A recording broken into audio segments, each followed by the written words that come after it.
Lorsque la Terre se réchauffe, la température des océans augmente également et un corps plus chaud se dilate. C'est la raison principale de l'élévation du niveau des océans et de la submersion des terres. Les habitants le long des côtes ont beaucoup de difficultés. Beaucoup d'entre eux doivent fuir face à la montée inexorable des eaux. Dans de nombreux endroits, la mer est aussi devenue plus agitée, ce qui est très mauvais pour les pêcheurs. À présent, la mer est devenue plus chaude et agitée. On y trouve moins de poissons qu'auparavant. Pourtant, nous continuons de pêcher. Que mangerions-nous d'autre sinon ? Avec quoi pourrions-nous nourrir notre enfant? Donc, nous devons aller pêcher. Nous partons en mer pour envoyer nos enfants à l'école.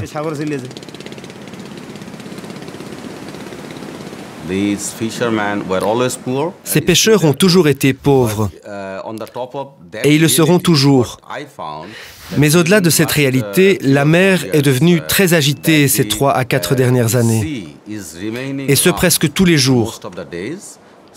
Cela signifie une perte de journées de travail et donc de moyens de subsistance.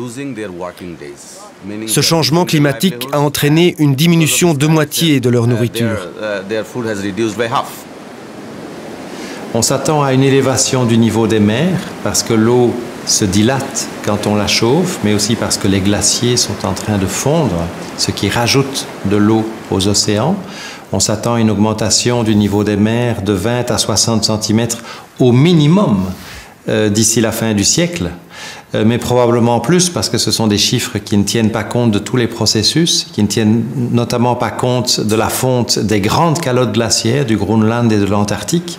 Et donc on pourrait atteindre 1 mètre, peut-être plus, d'ici la fin du siècle, ce qui est très dangereux pour les régions côtières. L'océan détruit notre pays petit à petit, morceau par morceau. C'est ainsi que ma maison a été détruite. Où dois-je aller habiter? J'ai construit une autre maison ailleurs, mais elle a aussi été détruite. Après cela, je suis parti ailleurs, et là aussi tout a été dévasté. Je n'avais plus rien. Qu'est-ce que je pouvais faire? Je me sentais découragé. Il va y avoir beaucoup de réfugiés climatiques. Nous savons que si les émissions de carbone ne diminuent pas et que la température augmente de 1 ou 2 degrés, la mer recouvrira pratiquement 20% du Bangladesh.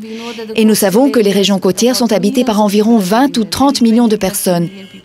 Qu'adviendra-t-il de tous ces gens?